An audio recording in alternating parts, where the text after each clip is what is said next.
Thank you. So this is the second of the talks given by Professor T. Asir. So in the last lecture, it was quite an interactive session. I think a lot of people enjoyed your lectures. So yeah, over to you, Professor Asir. Yeah, thank you, sir. Thank you for your introduction. And I start share my screen. Yes, please. Yeah, I hope you are all not bothering about giving some exercise and other thing, right? That is actually nice, right? Are you? Yeah, of course. Yeah, I mean, it's actually good to work out small problems and be acquainted with the material. Okay, in that case, I would like to continue in the same way. Sure. So I hope you don't mind. If you really mind, then I don't want to give that. Okay, then I would like to continue in the same way. I hope my screen is visible. And since this is a continued lecture, you may forget something because it is one day back. So I'll just give you a recap about that. We have discussed about the zero divisor graphs and total graph, and nothing but the graph constructed from commutative ring structure. Mostly we have just saw something about the definition of the zero divisor graph, as well as some exercise about the example. Mostly depends upon Zn, integer modulo n. And then we have seen that P4 cannot be realized as the zero divisor graph of any commutative ring, as well as we have discussed something on this theorem, a theorem proved by Professor Ganeshan, whether the subspace is finite if and only if the entire ring, commutative ring, is finite. Please note that this problem is still open for near rings and other structures. So this theorem is proved only for commutative rings as well as non-commutative rings. Okay, so then we have discussed about the total graph. I would like to introduce you it again because today lecture I am mostly concentrated about this total graph. So total graph is a graph constructed from a ring structure whose vertex set is nothing but set of all the elements of the ring, and two distinct vertices adjacent provided that x plus y is an element of the zero divisor. Okay, so two induced subgraphs we are considering. One is induced by zero divisor element and another one is induced by the regular element. Regular is nothing but the element which are not zero divisor. Okay, so we just denoted this as Z gamma of R and regular gamma of R. And we already just seen that this graph is not regular in general, and the degree, which is AZ is the for -1 or the cardinality of Z of R. And in general, this graph is not connected. So the connectedness is mostly depends upon the ideal nature of the Z of R. Please note that this ideal nature of Z of R only depends upon the first property of abelian group, which is nothing but closure with respect to the first operation. The rest of all properties of ideal is obvious, or it is always there in Z of R. So the only constraint about Z of R is ideal if and only if x plus y belongs to the ideal Z of R for all x comma y in Z of R. Okay, so with that condition, we have discussed that the structure theorem. So this is what the structure theorem. If the R is an ideal of R, then the total graph is nothing but the union of complete graph whenever 2 belongs to Z of R. Whenever 2 is not an element of Z of R, it is one copy of complete graph and mu minus 1 by 2 copies of k lambda lambda. So this structure is mostly depends upon the quotient ring. This is what we have across in the last lecture. And so now the question is mostly depends upon when the Z of R is not an ideal, right? Because in case of ideal, we know the structure theorem, which means we don't want to study much about this graph. So we are moving on to the non-ideal case. Okay, so the case when Z of R is not an ideal of R. Okay, so this is what I have to start, I suppose. Yes, let me think about this. Whether this graph is connected now. So first question is, what about the subgraph induced by Z gamma of R? Whether this is always connected? I already give you this is always connected, but never complete. Can anyone answer this for a simple exercise? You may start from why it is not complete. The sum graph induced by Z gamma of R is not complete. May I know why?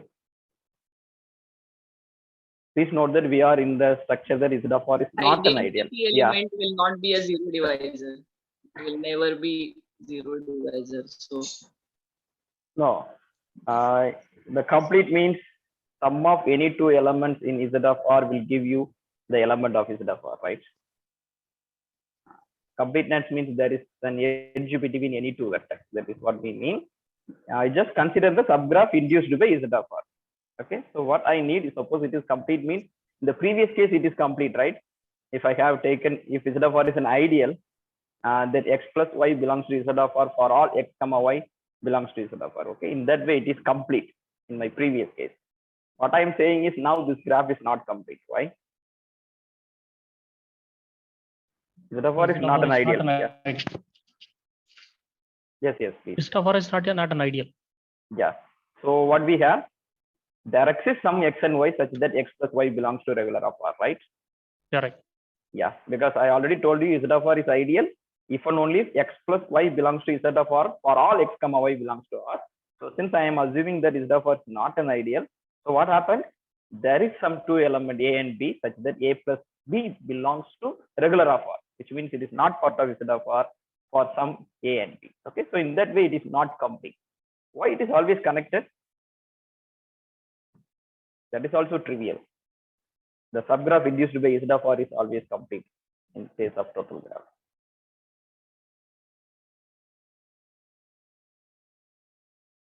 Shall I go back to my definitions and the examples one more time?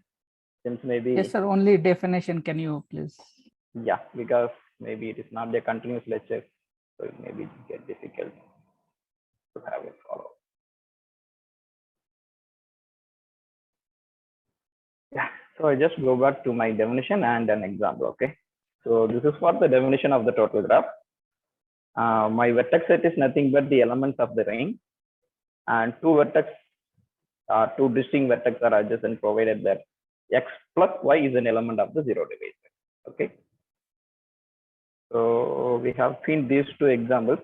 One is for C6, the zero divisors are 0, 2, 3, and 4.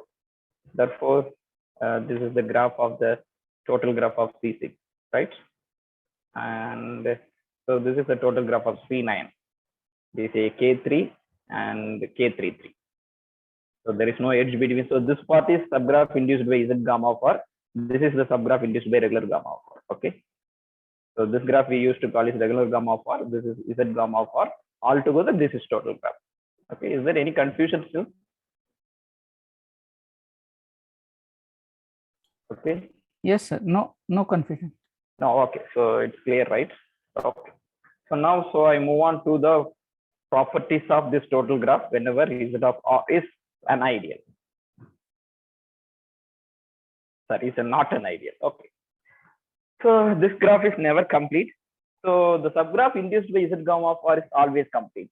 They're always connected. Why?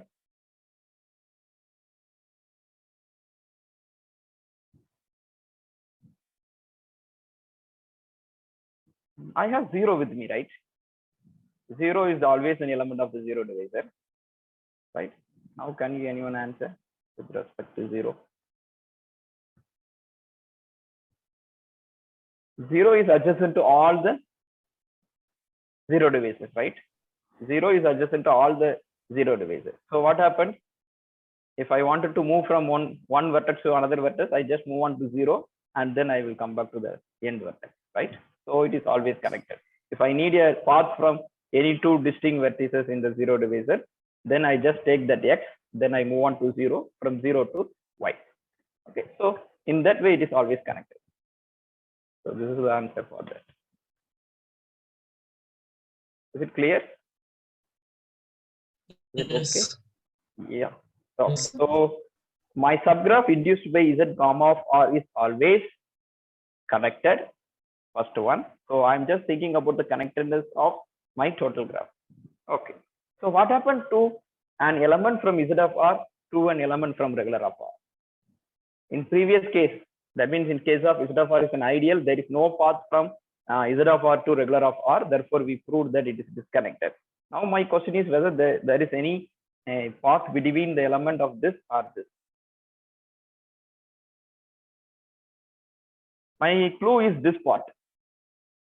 Since we are in the case of Z of R is not an ideal, which means I always have two distinct elements X and Y such a way that X plus Y belongs to regular of R, right? This is what the hint for this to prove this. So what I need to prove, there is an edge from an element of Z of R to an element of regular of R. My hint is this X plus Y is an element of regular of R. Element from Z of R and element from regular of R will belongs to Z of R with respect to that property, Yes. binary operation plus. Yeah, but Then we exactly. get an edge from Z of R. Yeah. Can you say what is the exact element? Because I have given you a clue that I have an X and Y such a way that X plus Y is an element of regular of R. Using this X and Y, you can say that an element from Z of R and an element from X, regular of R, there is a edge between them. Minus X plus Y Yeah, minus X, plus Y. minus plus, not plus Y. Because minus X is an element of the zero divisor. You are right. What is my element in the regular? Yeah, A so slight modification. yeah, minus X plus Y. Exactly. Minus X plus X plus Y. Right? You can see now. Minus X, since X is an element of the zero divisor, minus X is always an element of the zero divisor. And I have an element X plus Y in regular of R. Therefore, just adding these two, you will get Y, which is an element of zero divisor. Therefore, there is a edge from Z of R to regular of R. Okay. Okay. So now my total graph is connected whenever the subgraph induced by regular of R is connected. So I just reduced my part, right? I want to prove that total graph is connected. In terms of that, I have some observation that Z gamma of R is always connected, and there is an edge between Z of R to regular of R. Therefore, what I now need to prove that the graph is connected depends upon the connectivity of regular of R. Okay. So now I need to find when this regular of gamma of R is connected. If I found that this regular of R is connected, then I can able to say that G gamma of is connected.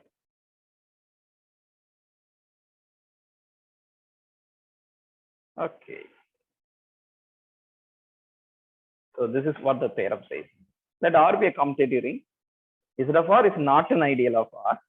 Then the total graph is connected if and only if this R is generated by the elements of Z of R. Okay, so the connectedness of my total graph is purely depends upon the property of the ring that R is generated by some elements of Z of R. Okay, so this is what we are going to prove. This proof is also not much hard, easy proof. So I have taken first part that I assuming that the total graph is connected, and I need to prove that R is generated by some elements of Z of R. Okay, since I am assuming the connectedness, I always have a path between any two elements. So I am considering one such path that between 0 to 1. So I have a path 0 to B1, B2 up to Bn and then 1. So just forgot about that arrow. It is not directed graph, just an edge. So this is the path from 0 to 1 in total graph. So what it means? As my definition, 0 plus B1 is an element of zero divisor, right? Therefore, B1 is an element of zero divisor.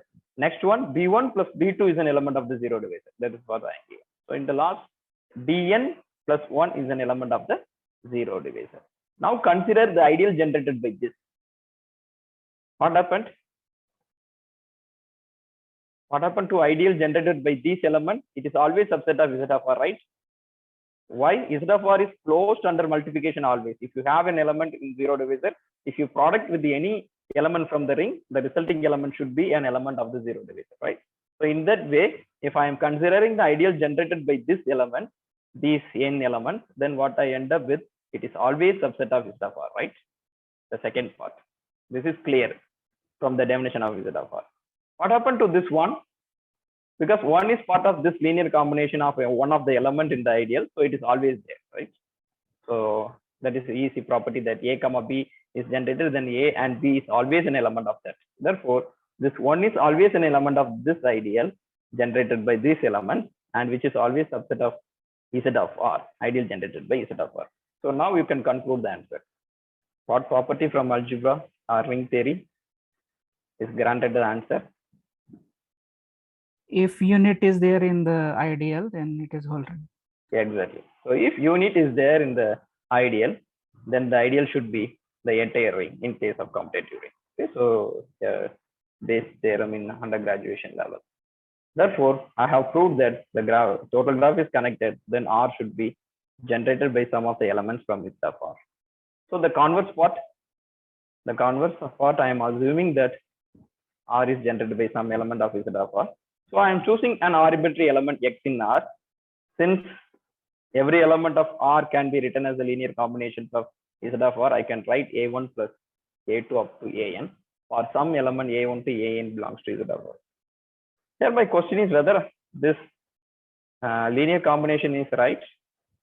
What I am saying is, if usually an element A comma B C is an ideal generated by some element, then how we can write every element in the ring? We used to write it as lambda A plus mu B or some lambda 3C, right? This is how the ideal generated by some element should be looked like. But how I wrote that just a linear combination or some addition of A1 to AN. Is it right? I hope you understand what my question is, right? If ideal generated by some element means we usually written as Its multiple is again in ZR. So exactly. So since if I write some lambda 1 x1 plus lambda 2 x2 up to lambda n xn, since again lambda 1 A1 is always an element of the zero divisor, instead of writing in that way, I just directly write it in A1 to AN. Okay. So and I have just taken two other elements. B0 is my zero, the additive identity, and Bk minus 1 to the power n plus k depends upon odd and even. I just need positive and negative. Therefore, this is where I have defined minus 1 to the power n plus 1 into this the same element x, A1 plus A2 up to AK. I have given this for all k between 1 to n minus 1. Okay.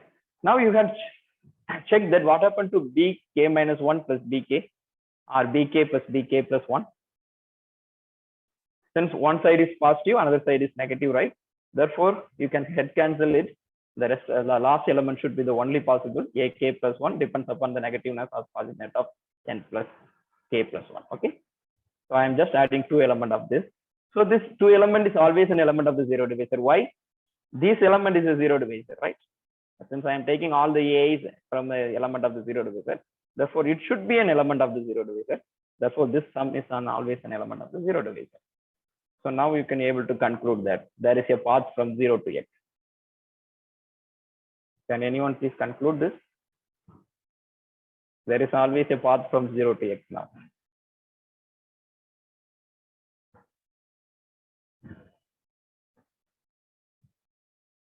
What is Bn? Just apply Bn in terms of Bk. It is minus 1 to the power n plus 1, n plus n, right? Therefore, this is always positive. And A1 up to AN, right? that is X. Yeah, so X. it is X. Okay, so my Bn is X. X. Okay, now I have this. So 0, what is my next element? B1. B1 is nothing but, again, if you apply 1, this is n plus 1. It depends upon this, either negative or positive, I don't mind. But the answer is just A1. A1 is always an element of zero division. Therefore, 0, B1, B2 up to Bn. Bn is my X. Therefore, I always have a path from 0 to X. Now, anyone conclude that the connectivity of this total graph? 0 is connected to every zero divisor. And Not now, zero divisor, yeah, any X, okay? Here I am Any choosing X, arbitrary X, yeah. yeah. So 0 is connected to every non-zero element of R. And so if I want a path, I will go from X to Y. So I will go from X to 0 and 0 to Y. Exactly. So the same thing. So there is a path between any two vertex by R, 0. Okay. So the graph is connected.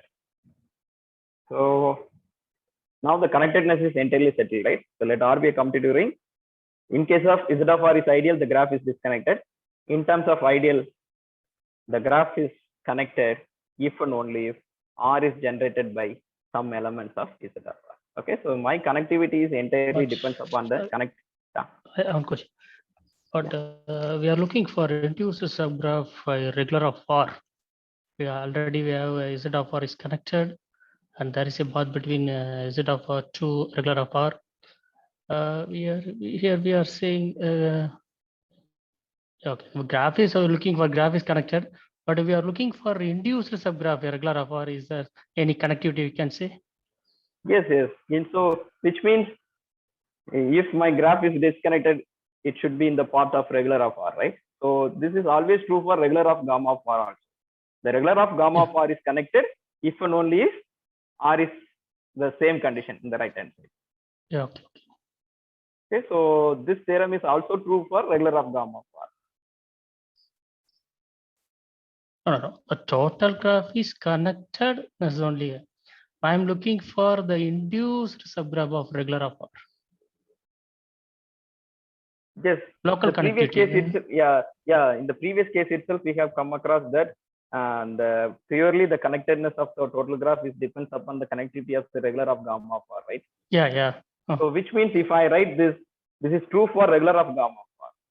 Oh, yeah, okay. Right. Yeah, that means So, the regular right. of gamma of R is connected if and only if Z of R is generated by R. Okay. So we can conclude that the That way regular of R also. is connected from Yes. okay. Yeah. Anything else? Okay, this is where the interplay between the ring theory and the graph theory. Okay, so next let us move on to the finite commutative ring. What I am saying is, if R is finite commutative ring, Z of R is not an ideal, then the total graph is always connected. Can anyone? Just a one-line proof. What I am saying is, I connected if and only if R is generated by Z of R. So in case of finite ring, what happened? That condition is always true, right? So how can you say that in terms of finite commutative ring, the condition that R equal to the ideal generated by Z of R is always true? Some ring theory background you can answer, but just one line answer. So again, I will give you the hint. The hint is again the same, that I have two distinct elements X and Y in Z of R such that X plus Y belongs to regular of R.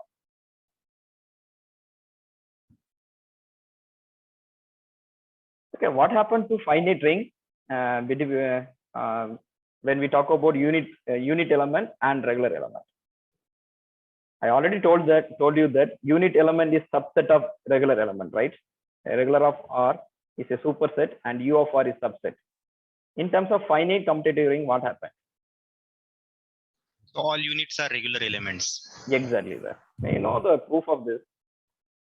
Or can you refer any of the well-known theorem for the proof of this one?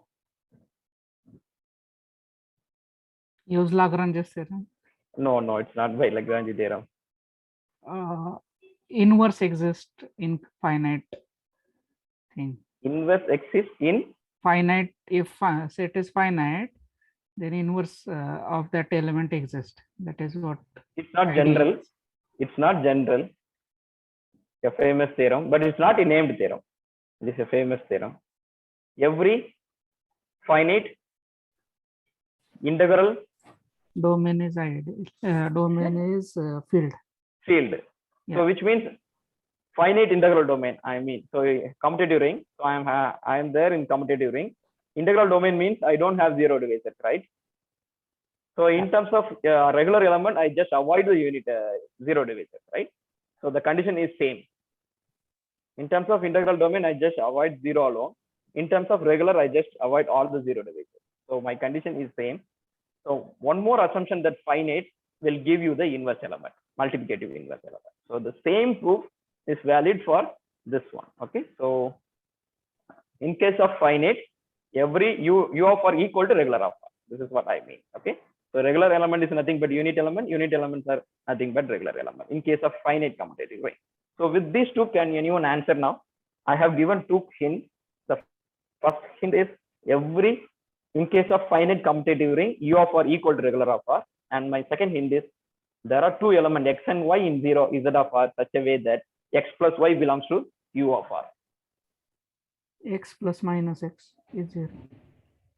No, X minus X. Since X plus Y belongs to U of R means it is a unit element, right? So, sorry, unit element. X plus Y is an unit element.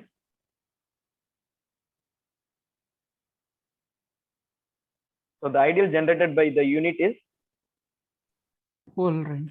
yeah. So the ideal generated by X plus Y is what Whole happens? ring. Whole ring, which means the ideal generated by X comma Y is, Also whole ring. yeah. So how many elements I require from Z of R to generate the whole Also ring? that is, Exactly 2 elements, right? yeah. The 2 elements X and Y will generate the entire ring. So this is what the proof you can see now.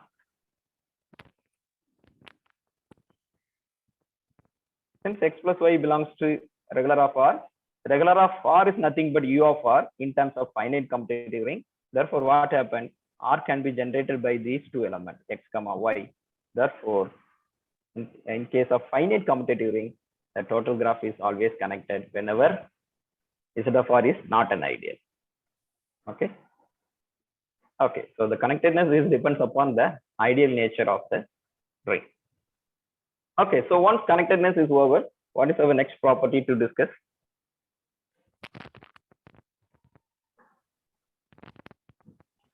Completeness. Degree. Degree we already come across, and completeness also we are very complete. So the graph is connected. Total graph. Yes. No, the diameter, right? How long the length between any two paths, right? Since I have completed that the graph is connected if and only something, then my next question is, trivial next question is, what is the diameter, right? So here is the answer. What is the diameter? Let R be a commutative ring. Z of R is not an ideal of R, and R is generated by some elements of Z of R. This require for the connectivity of total graph.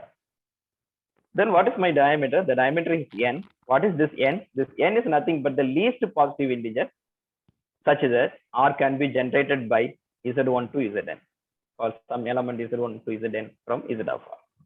Okay, so I already told you that connected if and only if R is generated by some elements of Z of R, the least number of elements which require to generate the whole ring will be the diameter now. Okay.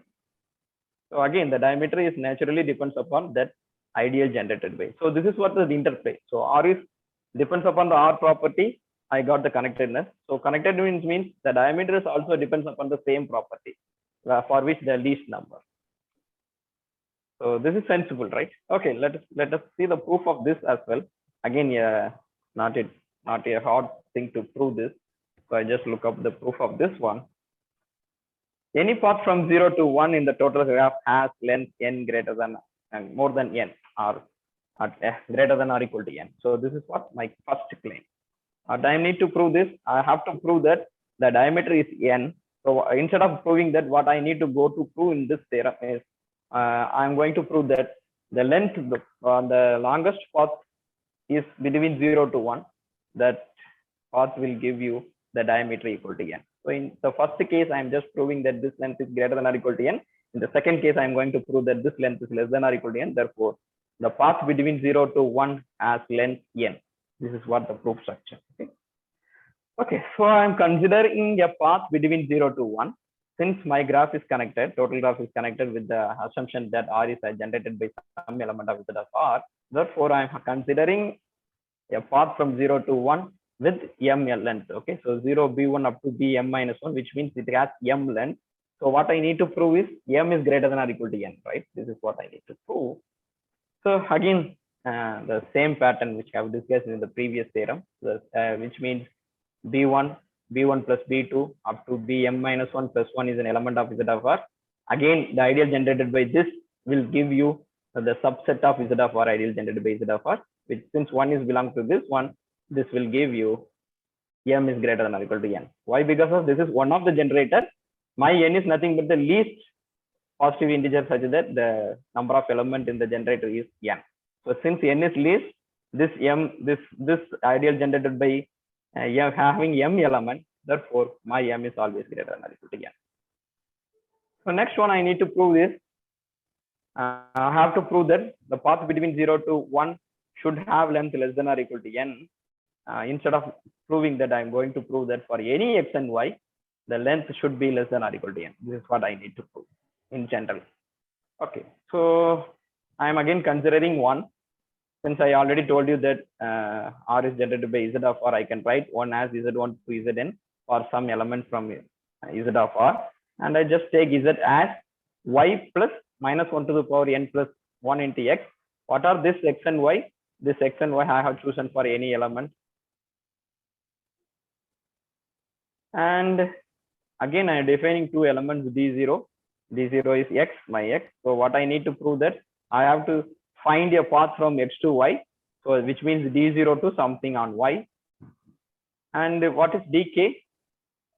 Dk again in the same way, minus 1 to the power n plus 1.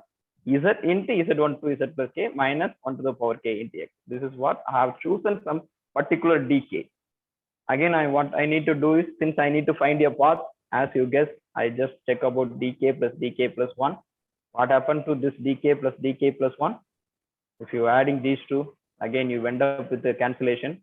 The resulting element should be minus 1 to the power n plus k plus 1 into z. This is it, and the last element alone is zk plus 1. Since what happens, this zk plus 1 is an element of z of r. If you product with anything, it will give you the element of z of r. Therefore, it should be an element of z of r. Therefore, there is a edge between dk and dk plus 1 for every k lies between 1 to n minus 1. And finally, check what about dn. If I consider dn, any question? Okay, so if I consider dn minus 1 to the power n plus n into z up to z1 to zn, right? Z1 to zn is nothing but 1, right? So I just apply y in case of this n. What happened? Z. So this element will give it z, and minus 1 to the power n into x. What is, so which means, what is this? This is y. This is what I am assuming my y. Okay. So now I found a path between x and y such that the x, because you can see that x plus this will give you d1. X plus d1 is an element of this one. Therefore, x is adjacent to d1, d2 up to dn minus 1. Because my x is nothing but d0. Okay, so therefore this path exists, and dn minus 1 to y, because dn is nothing but y. My dn is y and d0 is x, and always there is a edge between dk and dk plus 1.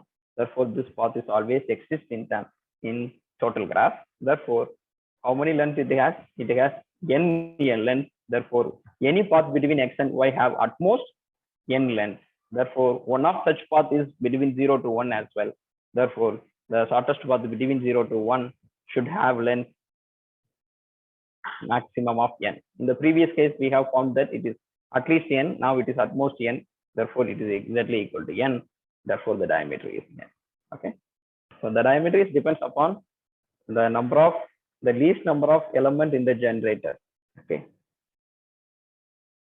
Okay. Sir, may I ask Yes. one question? Yeah. Please. Sir, why that one is important? No, actually what happened, I just given you a short proof. There is a theorem, there may be some lemma. They proved that the diameter is depends upon the distance between 0, 1. Okay, so 0 and 1 are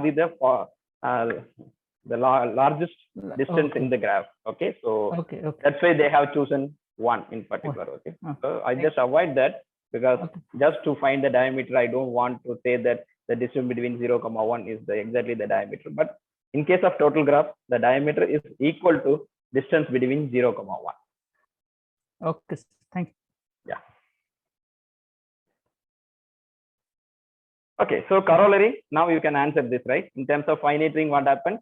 We already seen that there is exactly 2 elements which satisfies the condition. Therefore, the diameter is 2. So if R is finite commutative ring and Z of R is not an ideal, then the diameter is 2. Okay. So one more property I would like to discuss, and then I just like to move on to some other properties. So after diameter, usually people are very much interested on grip. I don't know what this scenario in this one. So whenever you have considered some graph from algebraic structure, people are always interested on degree and then connectedness and then diameter, and then obviously they move on to the grip. Okay, can anyone guess the grip value? This is not much hard. Any guess that what's the grip value of the total graph? What is girth? So it's Oh, I think okay. shortest.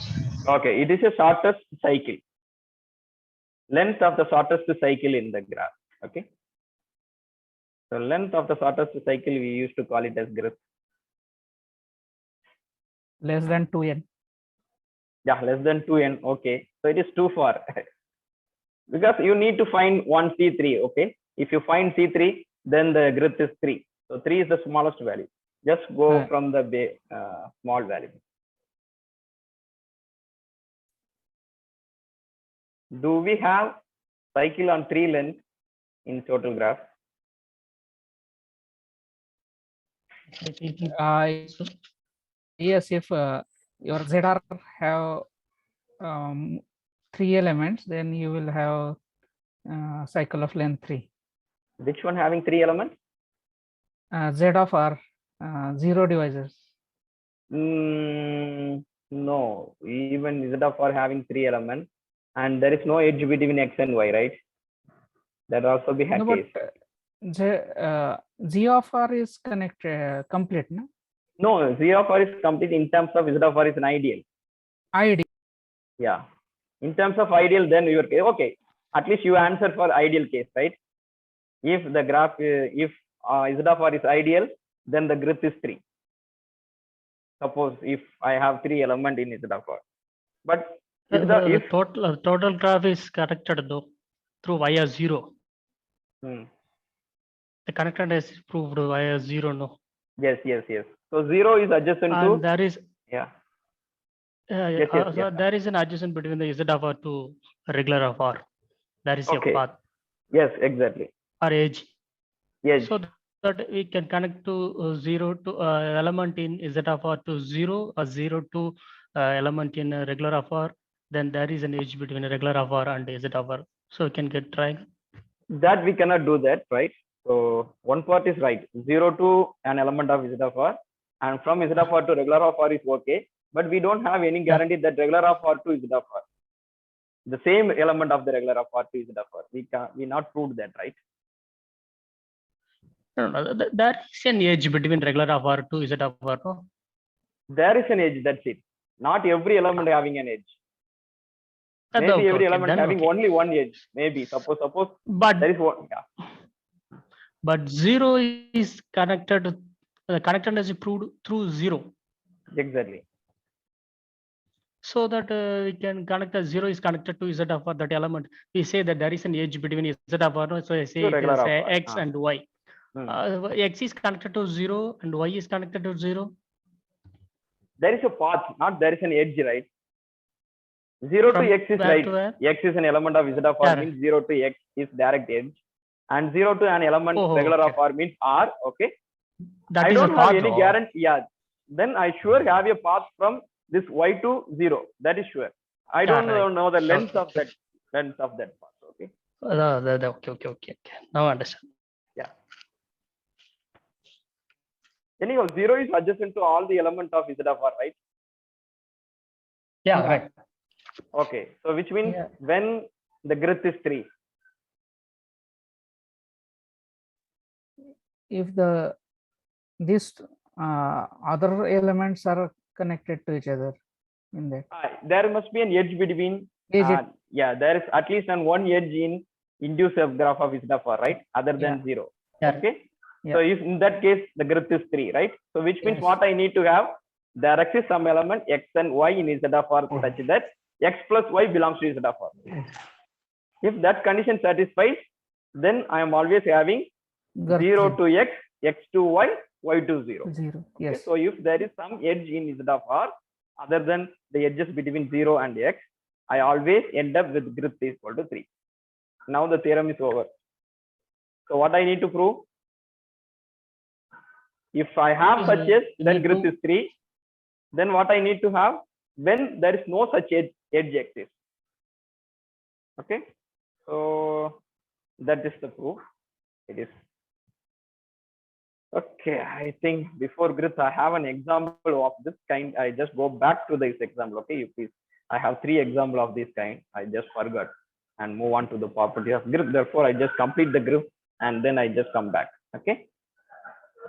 I already told you that if there is some x and y in Z of R such that x plus y, sorry, if there is some x and y in Z of R, S star of R such that x plus y is an element of zero divisor, then I am always end up with this path. Therefore, Grith is 3.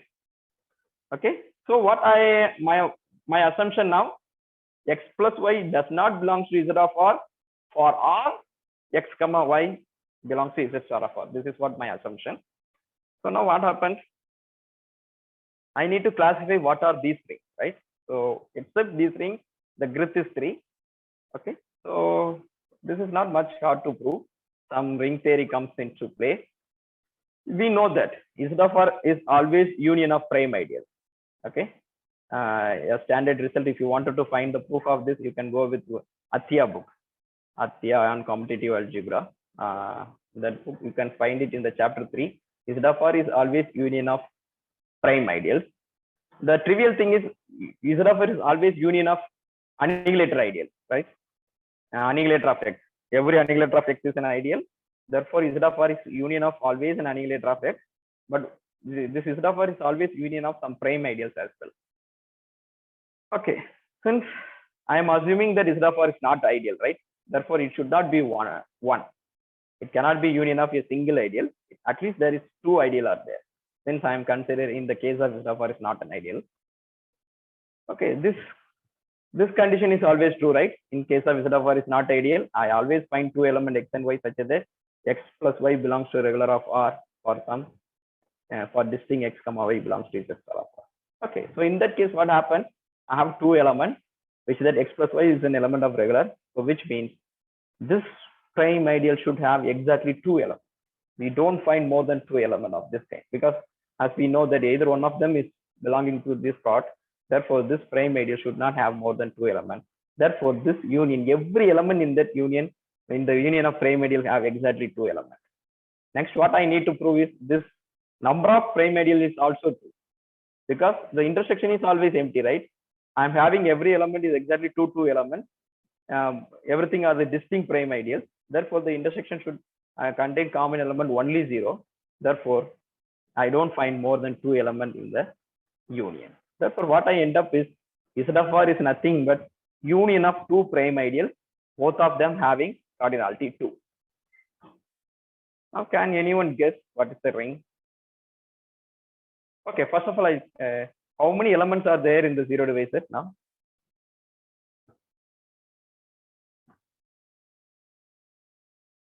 Three. How many?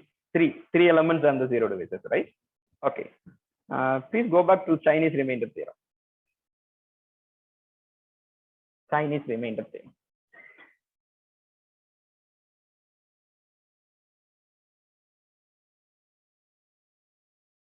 Union of prime ideals. Z of R is union of 2 prime ideals.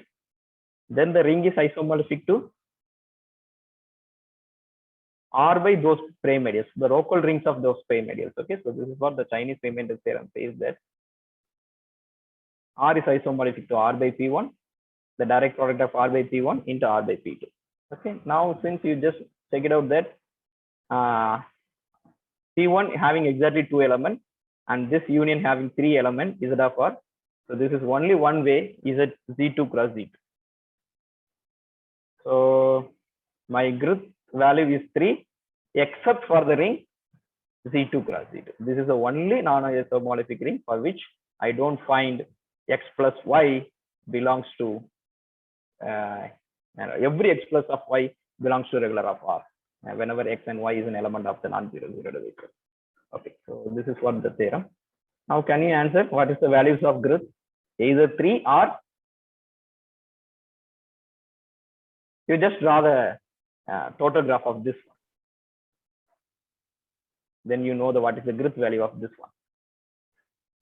So try to draw it.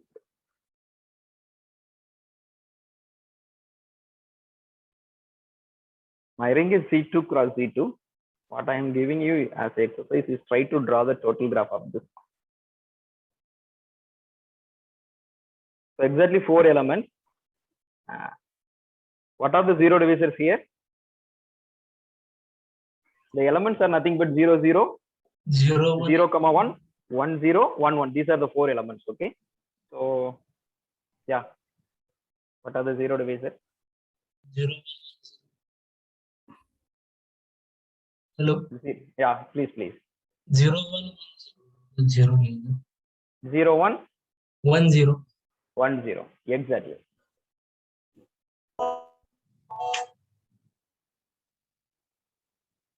Zero, 1, 1, 0. These are the zero divisors. Now you add all the 4 elements. So just plot 0, 0, 0, 1, 1, 0, 1, 1. You try to draw the graph. 0. Yes, sir. No cycle. It is cycle on. Yeah, it is cycle actually. Cycle on 4 vertices, right? 0, 0 is adjacent to 0, 1. Am I right? And 0, 1 is adjacent to 1, 1.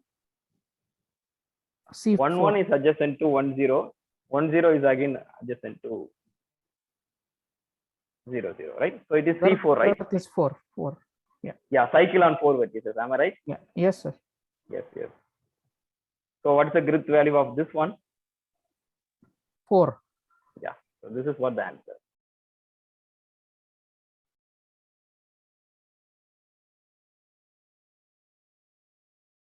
But all we are commutative ring Z of R is not an ideal of R.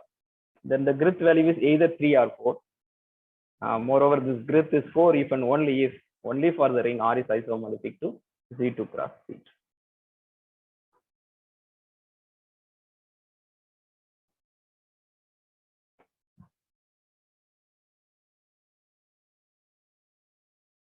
Okay, so this contribution not only be for graph theory, for also ring theory. For example, you can see what this statement will give you in a different way, or another version of this statement is nothing but R is the only ring Z2 cross Z2. We have X plus Y belongs to the regular of all. For all X comma Y belongs to Z star of R. So if I am considering for all, then this is the only ring for which the condition is satisfied. Okay. So this is what the interplay between the ring theory and the graph theory. You can have both the way you can able to write some of the theorem.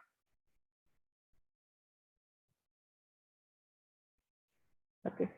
Any questions?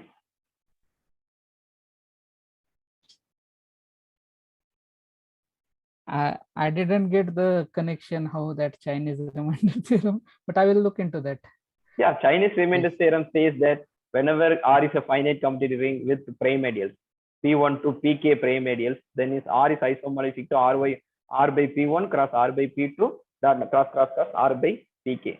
The Chinese remainder theorem is true for general infinite ring as well. Okay, so but the finite version of the Chinese remainder theorem will give you this.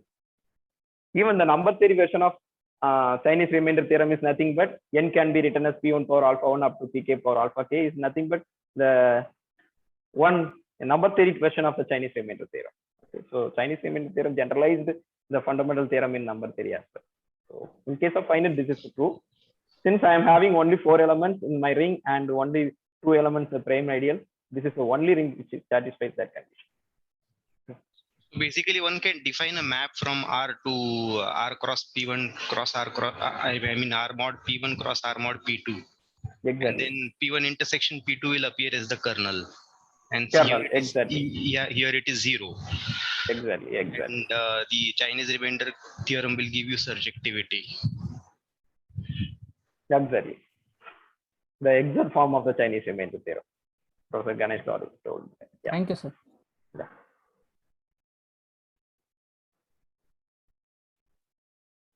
Okay, so since I forgot to mention some of the examples, I go back to my examples. What my example is, we have proved the connection between the diameter of total graph and the diameter of regular of R. So here is some examples which deals with the diameter of regular of R and diameter of with gamma of R or T gamma of R. Okay, so I will give you this as a small exercise. You please consider this ring C5 cross D5. Can you guess what is the regular graph, regular gamma of R of this ring?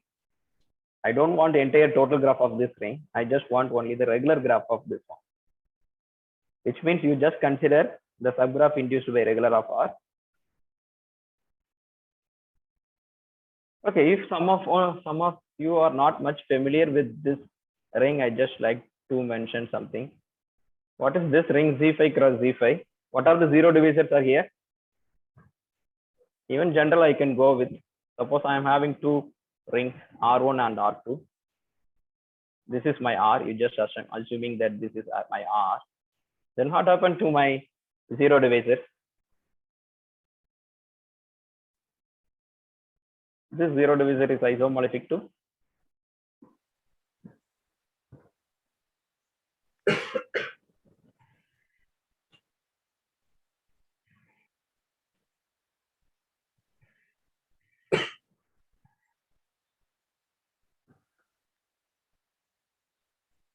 Zero divisor of R1 cross zero divisor of R2.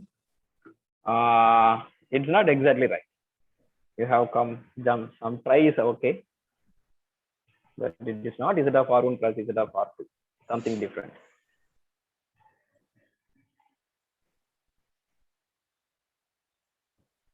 But you come closer into that. 0 cross 0 divisors of R1. Okay. Order pair 0 comma or 0 divisors of R1 comma 0 and union, you can say 0 comma 0 divisors of R1. That will give you Z of R. Okay, since you are dealing with the example C5 cross Z5, you come up with this answer. This answer is true in case of CP cross CP. It's not true in general. But you can combine these two answers, you will end up your right answer. The answer given by Professor Manish, and the one is given in the previous one, Dr. Venkatesh, right? No. The previous answer. Who gave the previous answer? You just combine these two, you will end up the right answer. That He told, yeah. Zero divisor of R1 into a cross zero divisor R2. That's cross Yes, product. yes. You just combine these two answers. One says that 0 cross, which is nothing but 0. 0 is nothing but Z of R1. Yeah. Order pairs in which you have zero divisors of R1 and zero divisors of R2. Yeah, that's why you, yeah.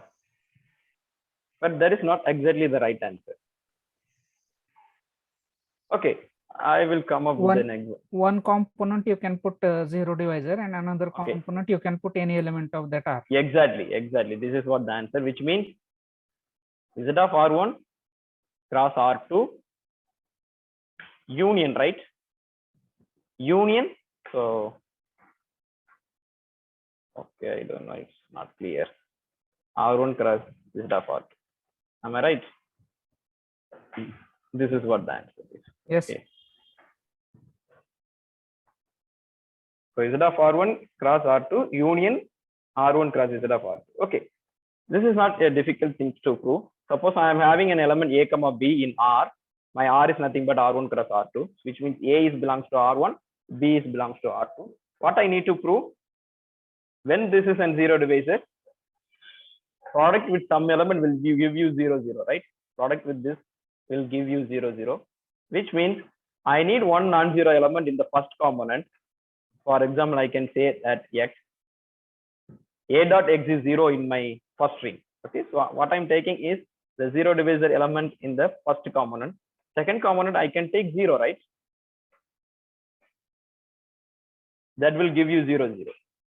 So to make this A comma B with product with something will give with 0 0, then what I really need is and zero divisor element in the first component alone, not in the second component as well. Okay, so for the second component as well, you can do this way. Therefore, the zero divisor is nothing but z of R1 cross R2 union R1 cross z of R1. Okay. Okay. Now you can answer. What are the zero divisor elements of this ring? Then Zero, C, zero, yeah, two. C5 is 0 element. 0 1 0 2 0 Yeah, hello. this is what, right?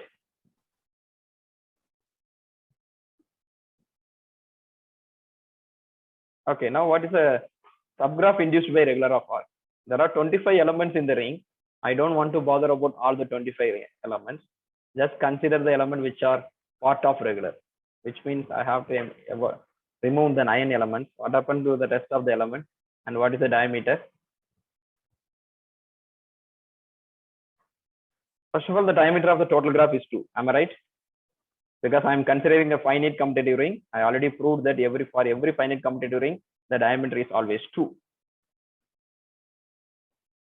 So in terms of what happened to the diameter of regular of gamma of R, I'm considering 2 elements. May I know anybody knows the diameter of this one?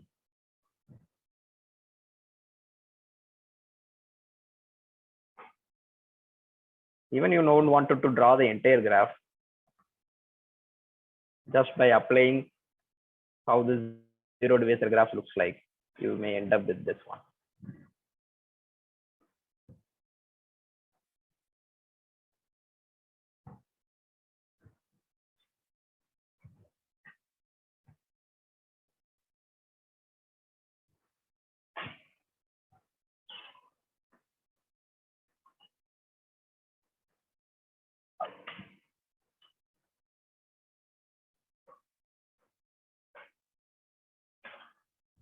Still no one?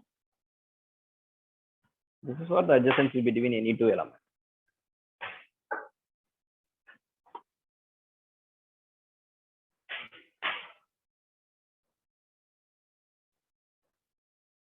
Right? If I having A1, B1 and A2, B2, I need to have adjacency between, maybe I need to find a path between them.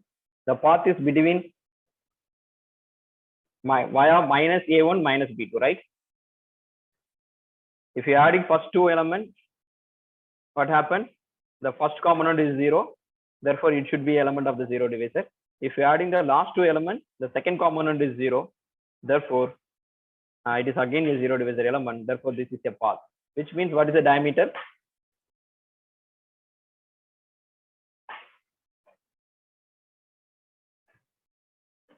Okay.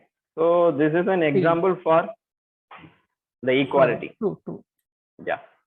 So this is an example for the equality of diameter of total graph and the diameter of regular of R. Okay, one more example. I hope this one you can answer quickly. Z2 cross Z3. What happened to the diameter of total graph and what happened to the diameter of regular of gamma of R?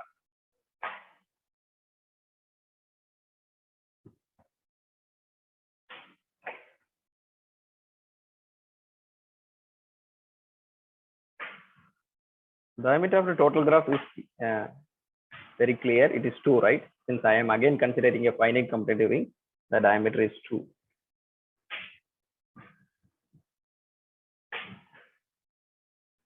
What happened to my diameter of regular of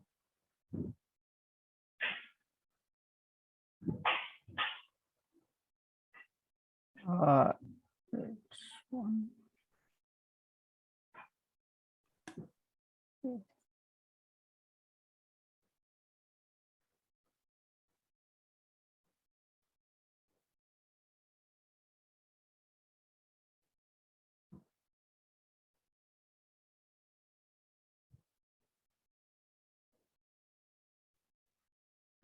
Everybody is connected.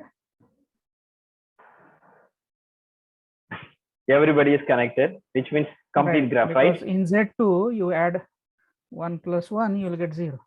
Exactly. So this is nothing but K2, right? Only 2 elements. left out in the regular element. So what are them? The regular element is nothing but 1 1, and what are the next element? 1 2, right? 1 1 and 1 2, these are the two elements which are not part of zero divisor. Just adding these two, you will end up 1 2 plus 1 1, which will give you 0 comma again 0, right? 0 comma 0. Therefore it is nothing but k2. Therefore complete graph.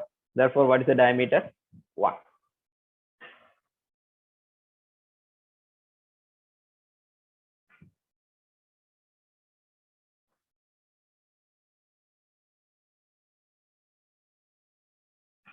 So here is the example for diameter of the total graph is strictly greater than the diameter of regular of gamma of R.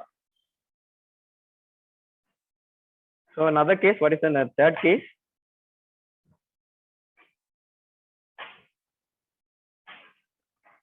We have seen the example for equality, and the diameter of the total graph is strictly greater than diameter of regular of gamma of R. What's the third case? Diameter of total graph is strictly less than diameter of regular of gamma of R, right? Is this possible? First of all,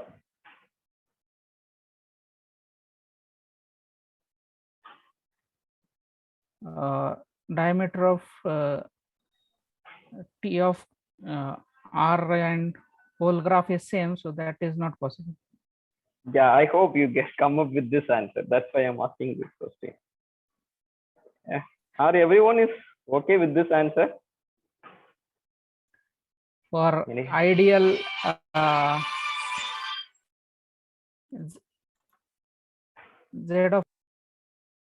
Z of R is not ideal in that case. Yeah, okay. We are considering Z of R is not an ideal. I think you may confuse with this statement, I suppose. Where is that? I'll just go back to my first slide of today's talk. Yeah, this one. Right? I hope you may confuse with this one. Total graph is connected whenever regular of graph is connected.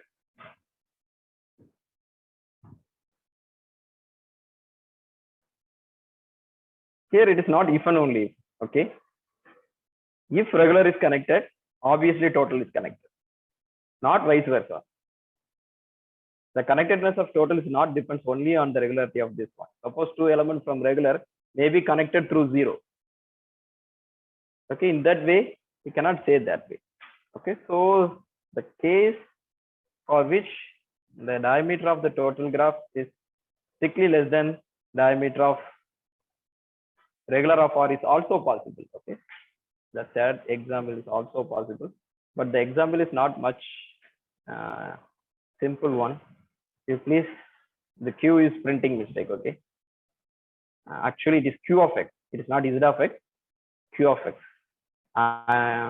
Ideal sums with Q of X by again Q of X. This is an drawing. I don't wanted to go with the entire example of this one. You just please have a look of this one.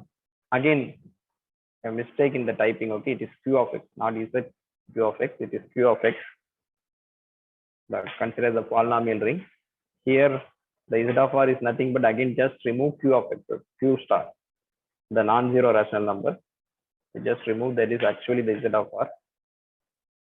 And here you can see that the diameter is actually 2. Why? Because of I have two elements which generate my entire ring R. Therefore, the diameter is actually 2. But actually, there is no path from 1 0 to 2 0 in regular of gamma of R. The total graph is connected, which means some elements of Z of R come into play for the connectivity of 1 0 to 2 0. But you cannot find any path between 1 0 to 2 0 only via the elements of regular elements. Okay, this is what it says.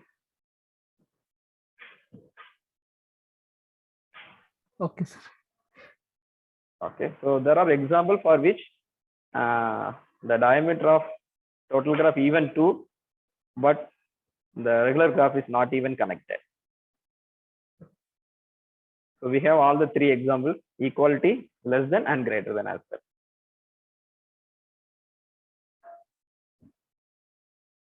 If I just see that some of them are noting the examples, that's why I have given the space for them.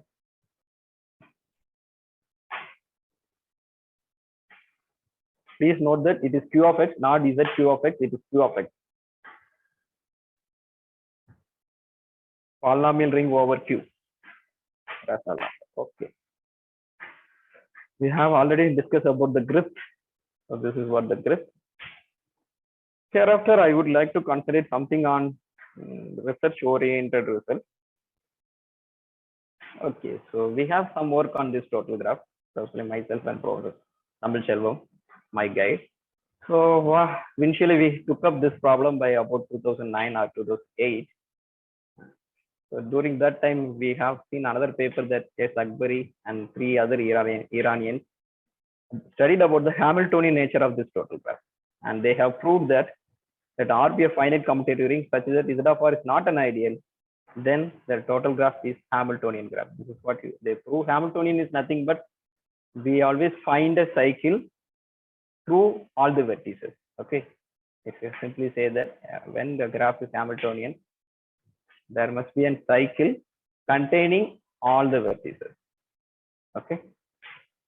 So this is what we used to call it as Hamiltonian graph. This is actually published in Journal of Pure and Applied Algebra. And then, as I already told you, they just prove it for a finite commutative ring. Since in terms of finite commutative ring, the diameter is always 2. We'd like to generalize this result for every diameter 2 total graph. Okay, this is what this result we have already come across, that whenever finite commutative ring comes into play, the diameter of the total graph is exactly 2. And we prove the same Hamiltonian total graph theorem with the weaker assumption that diameter of G comma of R is 2. Okay, so what it means, there are infinitely many infinite rings that exist for which the diameter is 2. One example is we have already seen, right? The example 3. So for example 3, the total graph diameter is 2, but that graph is not, that ring is not finite, right? Therefore, there are infinitely many infinite ring exists for which the diameter of the total graph is 2. Therefore, we try to extend this for every diameter 2 total graph. So if R is a commutative ring and diameter is 2, then we proved that the total graph is Hamiltonian. Okay, so this is what our contribution towards the total graph. And I would like to continue this session by complement of the total graph. I hope everyone knows what is complement graph, right? A complement of a graph is nothing but the same vertices. The edge which are not part of the edge in the graph is the edge in complement graph.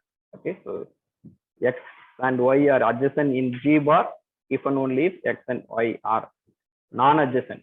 Okay, so this is what the complement graph. Question. Yes. Is there any study on Eulerian graph? Yes. For total graph. Yes. The same paper of communication algebra, we have also classified Eulerian graphs. Okay.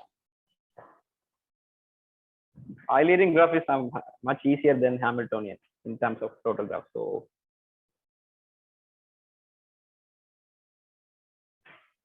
okay, so this is what the definition of the complement. Now, can anyone say that what is the complement of the total graph? Which means the vertices are the elements of the ring, and two distinct vertices X and Y are adjacent if and only if X plus Y belongs to regular of R. Am I right? In terms of total graph, X plus Y belongs to Z of R. If I am considering the complement of the total graph, X plus Y belongs to regular of R, right? So this is what my definition. But there is a strong relation between this graph and the unit graph, which is already exists in the literature. Okay, so this is what the definition of the unit graph. The definition of the unit graph is there in the literature. What is the unit graph of a ring? The unit graph of a ring denoted by G of R is a simple graph obtaining by setting all the elements of R as the vertices, and two distinct vertices X and Y are adjacent provided that X plus Y belongs to U of R. Okay, so this is the definition of the unit graph. So what is the relation between this unit graph and my complement of the total graph?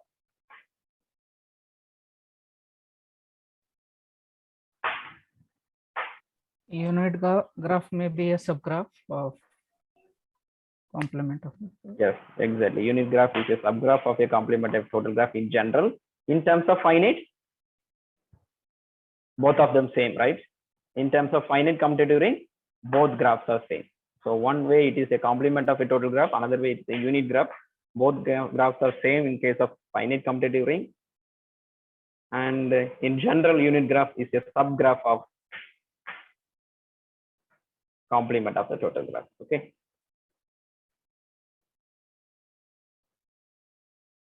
So this is what the basic observation. So with this also we have proved something on complement of the total graph. This is an example for unit graph and unit graph for complement of the total graph of the ring Z9 and Z3 cross Z3. Okay, just a complement graph. Okay, let us move on to some results on this. Why? The literature is already proved by, again, for Iranian, characterized all finite commutative rings whose unit graph is a cycle.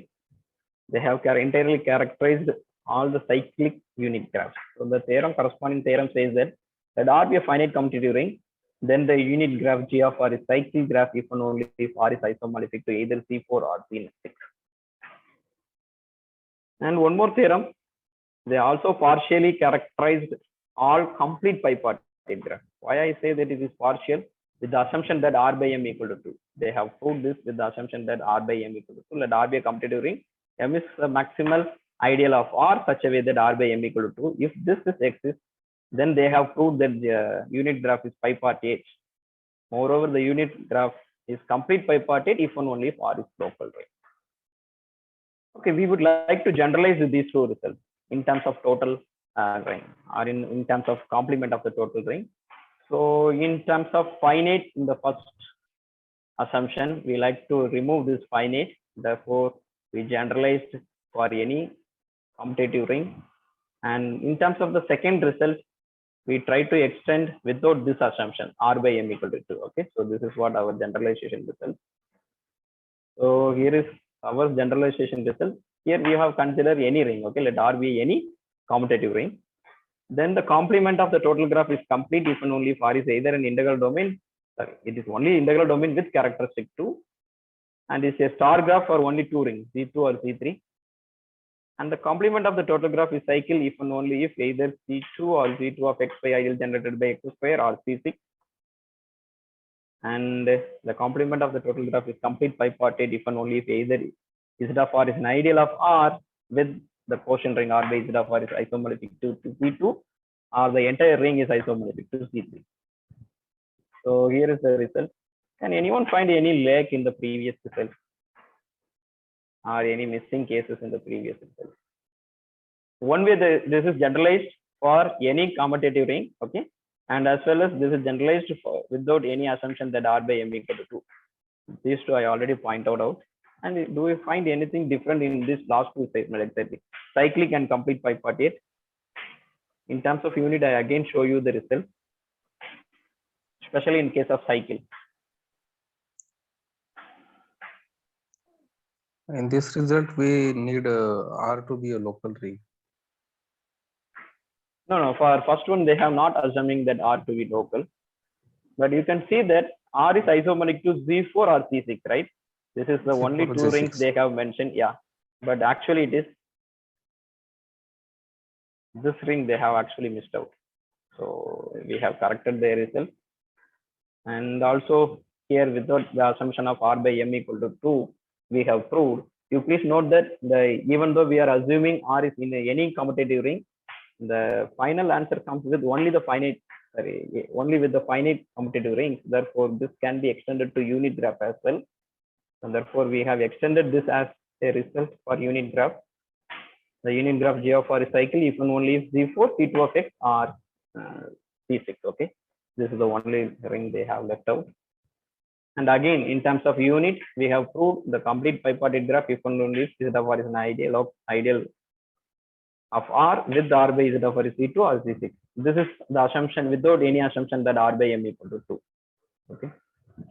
These are some results on this topic. And I hope I have another 5 minutes left out.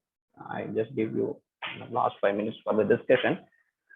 So I will give you the entire structure about the generalized total graph. There are many generalizations also be there. I would like to concentrate only the three types of the generalization. The first type of generalization is, we used to call it as ideal based total graph, which means the generalization through the idealness. Okay. Let R be a commutative ring and I be a proper ideal of R, and S of I be the set of all elements R that are not relative frame to I. Okay, that are not relatively frame to I. Then the total graph of a commutative ring with respect to the proper ideal, they denoted this way, and it is an again under the undirected simple graph with all the elements of R as vertices, and two distinct vertices are adjacent provided that X plus Y belongs to S of I. Now actually this is a generalization. Can anyone say how this is a generalization? Okay, much of your time. Just consider the trivial ideal, I equal to the ideal generated by 0. Then what is this S of I? The set of all elements that are relatively not prime to I, right? Which means not prime to 0, which is nothing but xy equal to 0. Therefore, my S of I in case of I equal to 0, nothing but Z of R. Therefore, in case of I equal to 0, this will give you the total graph. Therefore, this is one type of generalization. This generalization depends upon the ideal of, it's taken from an ideal. Okay. So here is an example. If you consider R equal to Z8 and S equal to C2 plus C4, two different rings. Don't make any confusion with this. First consider Z8. Then I am considering an ideal 0, 2, 4, 6. It is one of the ideal. Then I can have a correspondingly, I can have a total graph of T gamma J of S. So it is ideal based. Depends upon every ideal, you will get a different ideal based total graph. For another ring Z4 plus Z2, I may consider J as another ideal 0 plus Z2. This again will end up with Sj. This is a corresponding Sj. In that way, I will get another total graph. So for every ideal, you can have a ideal based total graph.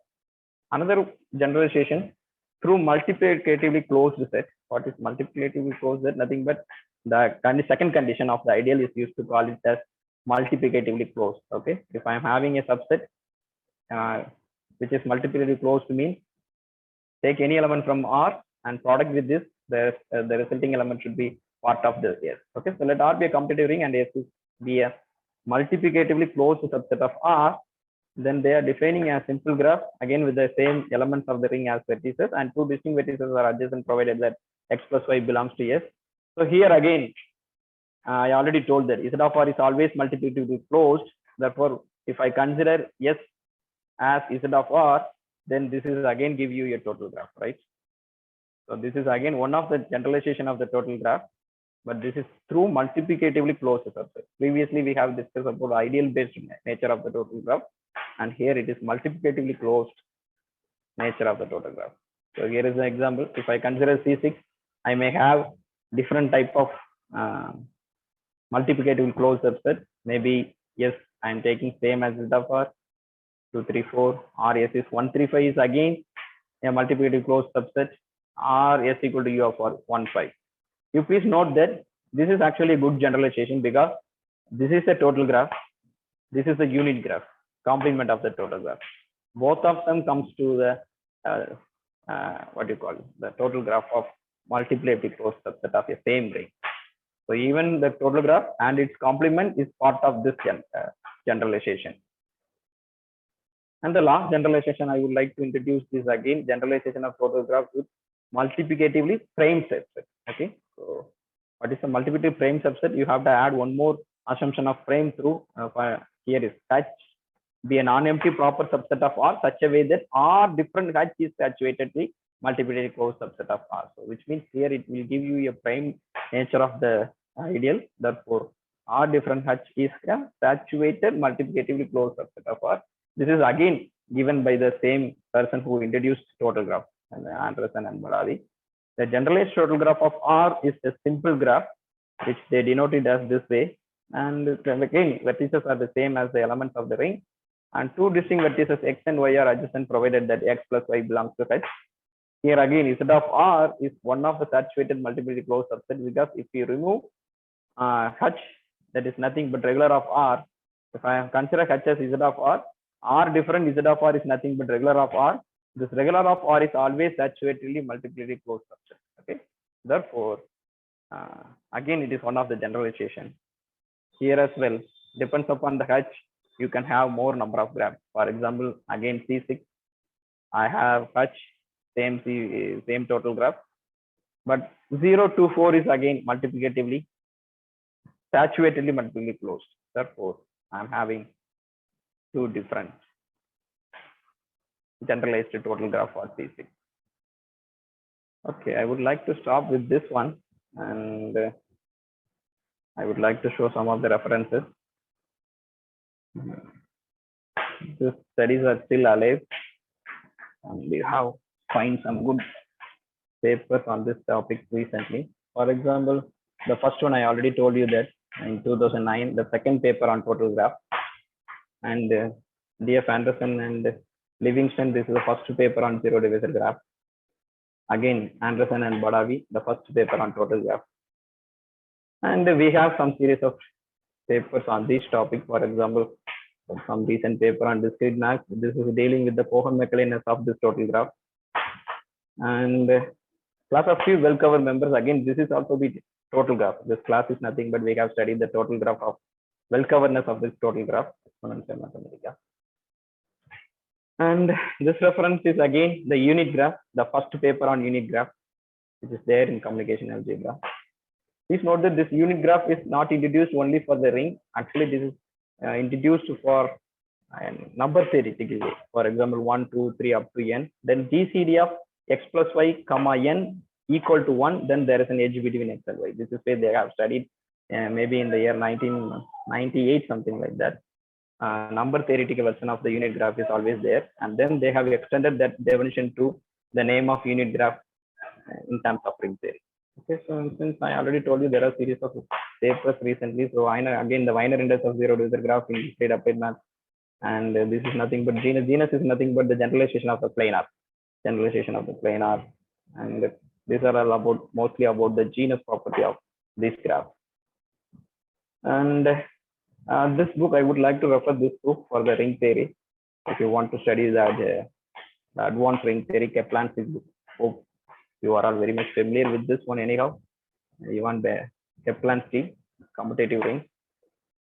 And this is again the total graph, the third paper on the total graph, studied about the planarity nature.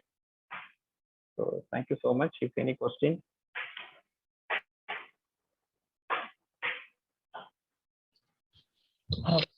Raghu, I have a question. Yes, yes. Is these results are can be formulated into hypergraphs? Yes, recently I have. Yes. Hypergraph version of this graphs also be studied, especially zero divisor graph. Okay. The hypergraph of zero divisor graph is already defined, and there are some studies on that. Okay. So, have the automorphisms groups been computed for total graphs? No, not yet. Oh, I see. Because Yeah. I see for general zero divisor graphs, there has been some computations in the Yes. literature. Okay. Because I think these graphs are biregular, right? So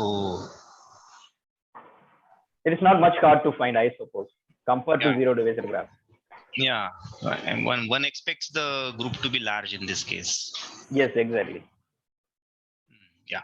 But as far as I know, there is no research on automorphism group of total graphs. Okay. Yeah. Thanks.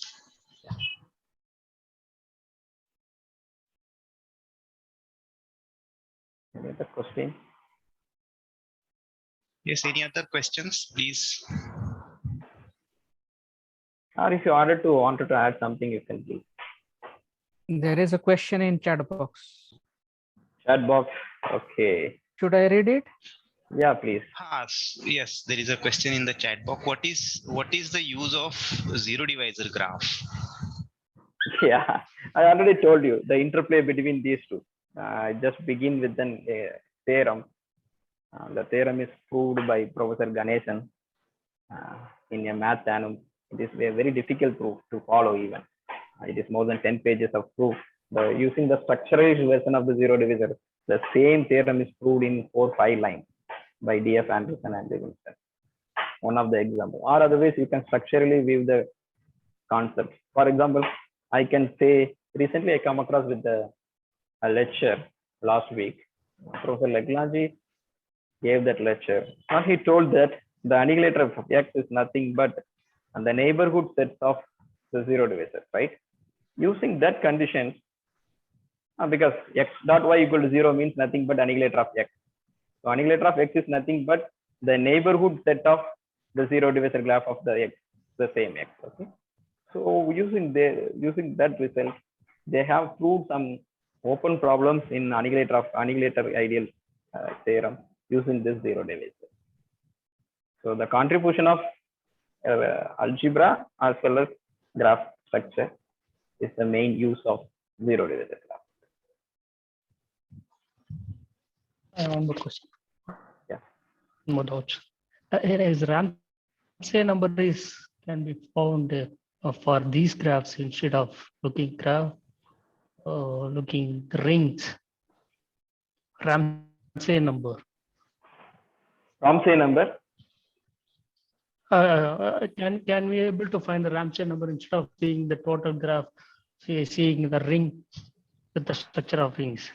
Exactly. You can try any number of any properties because total graph is introduced only in the year 2009.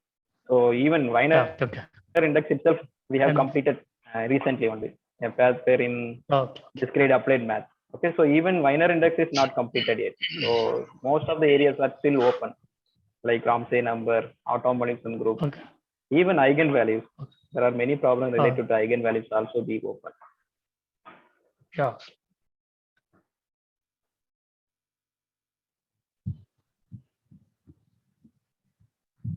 Any other questions? No question. So yes, are there any questions? Okay, so if there are no questions, Gaininath Sononi sir, please proceed. Okay, thank you, sir. On the behalf of Department of Mathematics and HRDC SPPU, I would like to thank Professor T. Asir for his valuable talk in both the sessions. Sir, we really enjoyed to interact with you during both the sessions. So we have created our keen interest in zero divisor graph, total graph, and several variations of these graphs. One important thing I want to mention here is you have always given us time to think on new concepts which we have introduced. You started from the basic things and ended with current status of research on zero divisor graph, total graph, and several variations of this total graph, unit graph, and so on. It was wonderful and fruitful treat for us. So grateful to you, sir. Thank you again for your valuable talk. Thank you, sir. Thank you so much, sir. And I thank the organizers, especially Professor Vinayak Joshi, for introduction. Yeah. So unfortunately, Professor Vinayak Joshi couldn't be here. He's in the middle of some medical emergency. So on behalf of organizers and the Department of Mathematics and the HRDC Center of SPPU, I thank you very much for giving 2 talks in this workshop. And hopefully, we will organize some other workshop or maybe conference, and again we look forward to your presence. So thank you very much, and particularly I think a lot of participants they have enjoyed your interactive sessions, I must say, not talks, because often when you introduce theory, a lot of people, there are some participants who are not familiar with graph theory, there are some participants who are not comfortable with some aspects of ring theory. So it is always good to discuss some examples, ask the participants to actually work out some small problems, and that's how one learns mathematics. So we enjoyed your approach towards this zero divisor graphs and total graphs. So yeah, thank you very much for giving 2 talks in this workshop. Thank you. Yeah, very thank you so much for everyone in the department. I really enjoyed the campus when I was there. Yes. And So we so look nice of forward you to people, seeing yeah. you here offline actually. Once the COVID is over. Yeah. So, Right. okay. Thank So you, sir. thank you so much. And also I expect few of you start your research on this type of graphs after this a series of lecture on this refresher course. Right. Sure, sir. Definitely, sir. Yes, sir. Thank you. Thank you. Thank you so much. Thank you, sir.